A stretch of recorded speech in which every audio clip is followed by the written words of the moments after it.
formidable robot.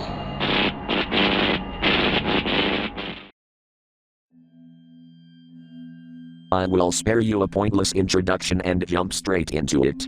It all started in 2021 when it was just beginning. On the Five Nights at Freddy's Amino community, Joseph and his friend, Saturn3034, were publicly planning to make a fan game based on the series. This game eventually became Five Nights at Prototype Fredbears, often abbreviated as FNAPF. You see, there's a reason why the first game wasn't made until January 27, 2022. Joseph and Saturn were essentially stuck in development hell. It was a complete nightmare, and I can confirm that because I was on Amino at the time. Many people were there. The only progress Joseph made was an official preview posted on January 20, 2021, the same day the series was planned. Now I want you to think about something real quick. Why do you think an official demo for the first game was never released? I know many of you might point to the click-roam version of the classic game, but that's not what we are talking about. In the preview, it stated, Five Nights at Prototype Fredbears 1 demo.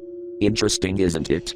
What made it even more interesting was the presence of the number 1, as if the series had been planned from the very beginning. As it turns out, that was the case. Older members of the JTS server, who were there before the original server got deleted due to drama involving an old friend of Joseph, revealed that both Joseph and Saturn were very ambitious about the series. Now this may sound promising, as it showed they had a strong desire to succeed with the series. But notice how the game kept getting delayed. This happened with every release. It happened with Five Nights at Prototype Fredbears 1 and 2, and it's likely going to happen again with the recently announced third game, which is still being worked on as I'm writing this. Many believe the two were simply overwhelmed by the series and their real-life responsibilities. This is understandable, right? However, some people started to form rather depressing conclusions. They speculated that Joseph kept hyping up the series while failing to release it.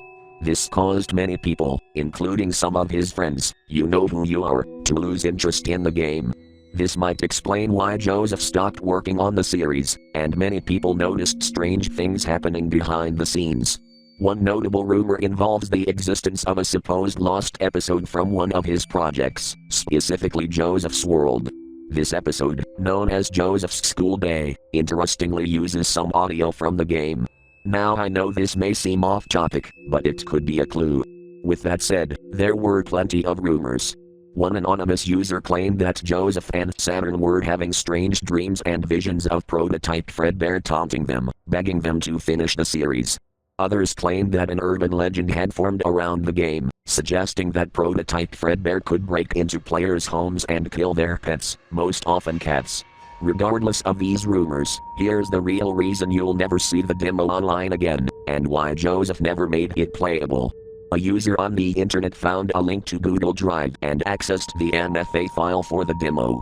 They leaked it onto the internet, and eventually someone with access to ClickTeam got hold of the code. The game was then submitted to GameJolt, where it became playable for everyone.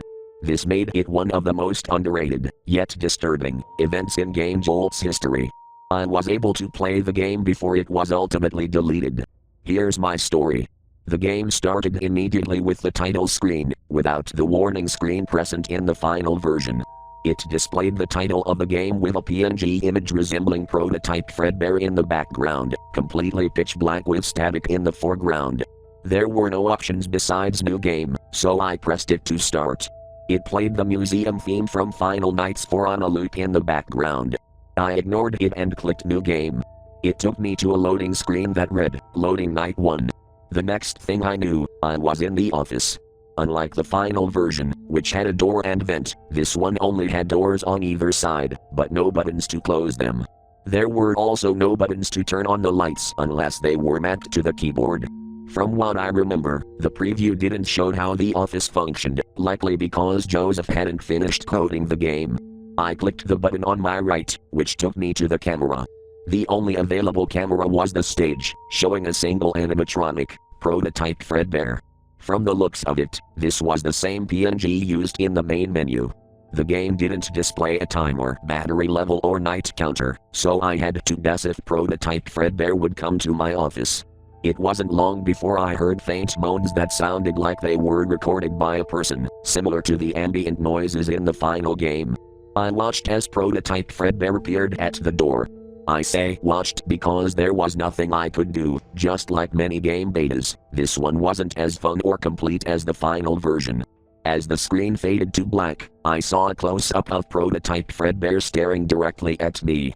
His pupils were small, his jaw was open, and his teeth had been edited to look sharp. The audio was even worse, it was so loud that it broke my computer's speakers. I'm not exaggerating as I write this, I've tested my speakers with music, and they are no longer working. After this the game crashed, giving me an error screen before my computer blue screened. Now you might be wondering how I'm writing this if my computer is fried. I'm using a different device, there's nothing more to explain. I don't have much else to say, except for those still curious about playing this beta, I urge you to respect Joseph's wishes and refrain from playing it. Just be careful with what you decide to play in general.